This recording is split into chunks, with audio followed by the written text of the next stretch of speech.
ಭಾಗವತ ಆಸ್ಪತ್ರೆಯ ನೂತನ ಚಿಕಿತ್ಸಾ ವಿಭಾಗ ಉದ್ಘಾಟನೆ.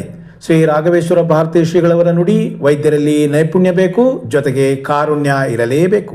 ವೈದ್ಯರಾದವರಿಗೆ ಚಿಕಿತ್ಸೆ ನೀಡುವ ನೈಪುಣ್ಯ ಬೇಕು, ಆದರೆ ಅಷ್ಟೇ ಸಾಕಾಗುವುದಿಲ್ಲ, ಜೊತೆಗೆ ಕಾರುಣ್ಯವೂ ಇರಬೇಕು ಎಂದು ಹೊಸನಗರ ಶ್ರೀ ರಾಮಚಂದ್ರಪುರ ಮಠದ ಶ್ರೀ ರಾಘವೇಶ್ವರ ಭಾರತಿ ಸ್ವಾಮೀಜಿ ಹೇಳಿದರು.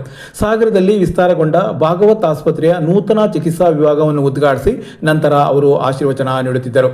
ಯಾವಾಗ ಅತ್ಯಂತ ತುರ್ತು ಇದೆ ಆವಾಗ ರೋಗಿಯ ಕರೆಗೆ ಸ್ಪಂದಿಸದವನು ವೈದ್ಯನಾಗುವುದಿಲ್ಲ. ವೈದ್ಯ ಎನ್ನುವುದು ಕರುಣೆ ಮತ್ತು ಆರೈಕೆಯ ಮೂಲ. ಹಾಗಾಗಿ ವೈದ್ಯ ವೃತ್ತಿಯಲ್ಲಿ ನೈಪುಣ್ಯ ಮತ್ತು ಕಾರುಣ್ಯ ಎಲ್ಲಿ ಇರಲಿದೆಯೋ ಅಂತಹ ಆಸ್ಪತ್ರೆಯೂ ವಿಸ್ತಾರಗೊಳ್ಳಲಿದೆ, ಜನರು ಅನುಕೂಲ ಹೊಂದಲಿದ್ದಾರೆ ಎಂದರು. ಅನೇಕ ತುರ್ತು ಸಂದರ್ಭದಲ್ಲಿ ಎಷ್ಟು ಹತ್ತಿರ ಆಸ್ಪತ್ರೆ ದೊರೆತಿದೆಯೋ ಅಷ್ಟು ಜನರಿಗೆ ಅನುಕೂಲ ಮತ್ತು ಜೀವ ಉಳಿಸುವುದಕ್ಕೆ ಸಾಧ್ಯ. ಈ ಹಿನ್ನೆಲೆಯಲ್ಲಿ ಇಂತಹ ಊರುಗಳಲ್ಲಿಯೂ ಆಸ್ಪತ್ರೆ ಬೆಳೆಯಬೇಕು. ಅಂತೆಯೇ ಇಲ್ಲಿನ ಭಾಗವತ್ ಆಸ್ಪತ್ರೆ ಇಲ್ಲಿನ ಜನರಿಗೂ ಒಳಿತಾಗುವ ಉದ್ದೇಶ ಹೊಂದಿ ಬೇರೆ ಬೇರೆ ರೋಗಕ್ಕೆ ಸಂಬಂಧಿಸಿದ ವಿಭಾಗವನ್ನು ತೆರೆಯುತ್ತಿರುವುದು ಒಳ್ಳೆಯ ಬೆಳವಣಿಗೆ. ಜೊತೆಗೆ ಈ ವೈದ್ಯ ಕುಟುಂಬ ಆಧ್ಯಾತ್ಮಿಕವಾದ ಭಾವನೆಗಳನ್ನು ಹೊಂದಿರುವುದು ಅದೊಂದು ಶಕ್ತಿ ಎಂದ ಅವರು, ವೈದ್ಯರಿಗೆ ಆಶೀರ್ವದಿಸುವುದೆಂದರೆ ಸಮಷ್ಟಿ ಸಮಾಜಕ್ಕೆ ಆಶೀರ್ವದಿಸಿದಂತೆ ಎಂದರು. ಈ ವೇಳೆ ಭಾಗವತ್ ಆಸ್ಪತ್ರೆಯ ಹಿರಿಯ ವೈದ್ಯರಾದ doctor Ramachandra Bhagwat, Nalini Bhagwat, doctor Kishan Bhagwat, doctor Sumanth ಮತ್ತಿತರ ವೈದ್ಯರ ತಂಡ ಹಾಗೂ ಸಿಬ್ಬಂದಿ ಹಾಗೂ ನಗರಸಭಾ ಅಧ್ಯಕ್ಷೆ ಮೈತ್ರಿ ಪಾಟೀಲ್ ಇದ್ದರು. ಜೀವನದಲ್ಲಿ ಒಂದೊಂದು ನಿಮಿಷವೂ ಮುಖ್ಯ ಆಗುವ ಸಮಯಗಳು ಕೂಡ ಇರ್ತವೆ. 5 ನಿಮಿಷ ಬೇಕಾಗಿದ್ರೆ ಒಳ್ಳೇದಿತ್ತು, ಅರ್ಧ ಗಂಟೆ ಬೇಕಾಗಿದ್ರೆ ಒಳ್ಳೇದಿತ್ತು ಅನ್ನೋ ಸಮಯಗಳು ತುಂಬಾ ಇರ್ತವೆ. ಆ ಸಮಯದಲ್ಲಿ ನಮ್ಗೆ ಎಷ್ಟು ಹತ್ತಿರ ನಮಗೆ ಬದುಕುವ ದಾರಿ ಸಿಗ್ತದೋ ಅಷ್ಟು ನಮ್ಮ ಪುಣ್ಯ, ಅಷ್ಟು ನಮ್ಮ ಭಾಗ್ಯ. ಈ ಆಸ್ಪತ್ರೆ ವಿಶೇಷ ಅದೇ, ಒಂದು ಅಪಘಾತ ಆಗಿದೆ ಅಥವಾ ಒಂದು ಈಗ ತಾನೇ ಸುಮಂತ್ ಹೇಳಿದಾಗೆ ಪಾರ್ಶ್ವಾಘಾತ ಆಗಿದೆ, ಸಮಯ ತುಂಬಾ ಮುಖ್ಯ ಆಗ್ಬಿಡ್ತದೆ. ಇಲ್ಲಿಂದ ಶಿವಮೊಗ್ಗಕ್ಕೆ ಎಷ್ಟು ಹೊತ್ತಬೇಕು, ಆ ಹೊತ್ತು ಜೀವನವನ್ನೇ ಕಳೀಬಹುದು, ಜೀವವನ್ನು ಕಳೀಬಹುದು, ಎರಡು ಸಾಧ್ಯತೆ ಇದೆ. ಈ ಪಾರ್ಶ್ವಾಘಾತ ಅಂದ್ರೆ ಜೀವನ ಕಳೀಬಹುದು, ಜೀವ ಇರ್ತದೆ, ಜೀವನ ಇರೋದಿಲ್ಲ. ವಿಶೇಷವಾಗಿ ಹೀಗೂ ಆಗ್ಬೋದು, ಆದ್ರೆ ಇನ್ನು ಕೆಲವು ಸಂದರ್ಭಗಳಲ್ಲಿ ಜೀವವೇ ಹೋಗ್ಬೋದು. ಹಾಗಾಗಿ ಎಷ್ಟು ಹತ್ತಿರ ವೈದ್ಯರು ಸಿಗ್ತಾರೆ, ಎಷ್ಟು ಹತ್ತಿರ ವ್ಯವಸ್ಥೆಗಳು ಸಿಗ್ತವೆ, ಎಷ್ಟು ಹತ್ತಿರ ಒಳ್ಳೆ ಚಿಕಿತ್ಸೆ ಸಿಗ್ತದೆ ಅನ್ನೋದು ತುಂಬಾ ಮುಖ್ಯ ಆಗಿಬಿಡ್ತದೆ. ಆ ದೃಷ್ಟಿಯಲ್ಲಿ ನೋಡಿದಾಗ ನಮ್ಮ ಸಾಗರದ ಜನ ಯೋಗವಂತರು. ಯಾಕೆಂದ್ರೆ ಅವ್ರು ಏನು ವಿಶೇಷ ಪ್ರಯತ್ನ ಮಾಡದೆ ತಾನೇ ಕೆಲವು ದೈವಾನುಗ್ರಹ ಆಗ್ತಾ ಇರ್ತದೆ ಅವರಿಗೆ ಒಂದಲ್ಲ ಒಂದು ರೀತಿಯಲ್ಲಿ. ಹಾಗೆ ಈ ಆಸ್ಪತ್ರೆ ಕೂಡ ಈಗ ಇಲ್ಲೇನು ಚಳುವಳಿ ಮಾಡಿಲ್ಲ, ಆಂದೋಲನ ಮಾಡಿಲ್ಲ, ಇಂಥದ್ದೊಂದು ವ್ಯವಸ್ಥೆ ಬೇಕು ನನಗೆ ಇಲ್ಲಿ ಅಂತ ಹೋರಾಟ ಮಾಡಿದ ಭಾರಿ ದೊಡ್ಡ ಪ್ರಯತ್ನವನ್ನು ಸಾಗರ ಜನ ಮಾಡಿಲ್ಲ.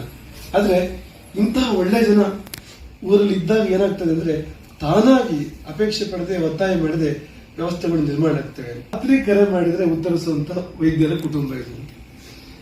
ರಾತ್ರಿ ಮೇಲೆ ವೈದ್ಯರ ಅಗತ್ಯ ಬಂತು ಅಂದ್ರೆ ಹೇಳುವವರು, ಉತ್ತರ ಕೊಡುವವರು, ಸ್ಪಂದನೆ ಮಾಡುವವರು ಭಾಗವತರು, ಅವರ ಕುಟುಂಬ ತುಂಬಾ ಹೆಮ್ಮೆ ಅಂತ ಅನಿಸ್ತದೆ ನನಗೆ. ಯಾಕೆಂದ್ರೆ ಇಲ್ಲಿಂದ ಒಂದು ವೈದ್ಯನೇ ಆಗೋದಿಲ್ಲ ಅಂತ.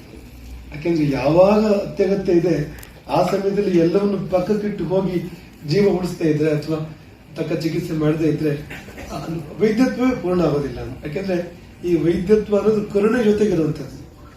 ಕರುಣೆ ತುಂಬಾ, ಅದರ ಬೇಸ್ ಕರುಣೆ, ಅದರ ಆಧಾರ ಕರುಣೆ, ಕನಿಕರದ ಮೇಲೆ ಈ ಶಾಸ್ತ್ರ ಹುಟ್ಟಿರುವಂತದ್ದು. ಇನ್ನೊಂದು ಜೀವ ಕಷ್ಟದಲ್ಲಿದ್ದಾಗ ಆ ಕಷ್ಟ ಪರಿಹಾರ ಮಾಡಬೇಕು ಅನ್ನೋ ಭಾವದಲ್ಲಿ ತಾನೇ ಈ ಶಾಸ್ತ್ರ ಹುಟ್ಟಿರುವಂತದ್ದು. ಹಾಗಾಗಿ ಆ ಎರಡು ಸಂಗತಿಗಳು ವೈದ್ಯರಾಗಿ ಅವ್ರು ಏನು ಅನ್ನೋದನ್ನ ತೋರಿಸ್ತದೆ ಅಂತ. ಅಂದ್ರೆ ವೈದ್ಯರಾಗಿ ಚಿಕಿತ್ಸೆ ಮಾಡ್ತಾ ಇರ್ತಕ್ಕಂಥ ನೈಪುಣ್ಯ ಒಂದು ಬೇರೆ, ಆ ನೈಪುಣ್ಯ ಬೇಕು. ನೈಪುಣ್ಯ ಜೊತೆಗೆ ಕಾರುಣ್ಯವೂ ಬೇಕು. ತುಂಬಾ ದೊಡ್ಡ ಗುಣ ಅದು ಕಾರುಣ್ಯ ಇರುವಂತ. ರೋಗಿಗಳಿಗೆ ಅನುಕೂಲ ಆಗಬೇಕು ಅನ್ನೋ ಭಾವ ತುಂಬಾ ಮುಖ್ಯವಾಗಬೇಕು ಅಂತ. ಇವತ್ತು ವೈದ್ಯ ವೃತ್ತಿಯಲ್ಲಿ ಕರುಣೆ ತುಂಬಾ ಕಡಿಮೆ ಆಗ್ತಾ ಇದೆ. ವೈದ್ಯ ವೃತ್ತಿ ಅಂತ ಆಗ್ತಾ ಬಂದ್ಮೇಲೆ ಎಷ್ಟೋ ಸತಿ ಕರುಣೆ ಕಡಿಮೆ ಆಗ್ಬಿಡ್ತಿದೆ ಅಲ್ಲಿ ಅಂತ. ಆದ್ರೆ ಇಲ್ಲಿ ನಾವು ಅದನ್ನ ಇವರು ಮಾಮೂಲಿ ವೈದ್ಯರ ತರಹ ಅಲ್ಲ ಅಂತ, ನೀವು ಇದನ್ನ ನಿರೀಕ್ಷೆ ಮಾಡೋದು ಸಾಧ್ಯಲ್ಲ ಅಂತ. ಈಗಿನ ತಲೆಮಾರಿನ ವೈದ್ಯರು ಅವರು ಇಲ್ಲಿ ಗಿಳಿದು ಬರೋದಿಲ್ಲ ಅಂತ ಸಾಮಾನ್ಯವಾಗಿ ಅಂತ. ವೈದ್ಯರದ್ದೇ ವೇದಕೋಶ ಮತ್ತು ವೈದ್ಯರದ್ದೇ ಭಜನೆ, ತಬಲ ನುಡಿಸೋದು ವೈದ್ಯರೇ. ಅದಕ್ಕೆ ಸುಮಂತ್ ಹಾಡಿದ್ರೆ ಕಿಶನ್ ತಬಲ ನುಡಿಸೋದು, ಅಥವಾ ಇವ್ರುಗಳೆಲ್ಲ ಹಾಡಿದಾಗ ಎಲ್ಲರೂ ಹಾಡಿದ್ರು, ಮಕ್ಕಳು ಕೂಡ ಹಾಡಿದ್ರು ಅಂತ.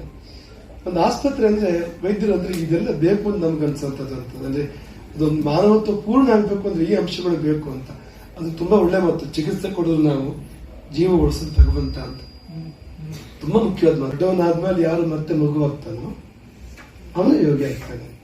ಪೂರ್ತಿ ಬೆಳೆದ ಮೇಲೆ ಮಗುವಿನ ಮನಸ್ಸು ಯಾರಿಗೆ ಬರುತ್ತೋ ಅಥವಾ ಇರುತ್ತೋ ಅದೇ ಯೋಗಿತ್ವ ಅಂದ್ರೆ ಅದೇ ಅಂತ ಬಲ್ಲವರು ಹೇಳೋದಂತ.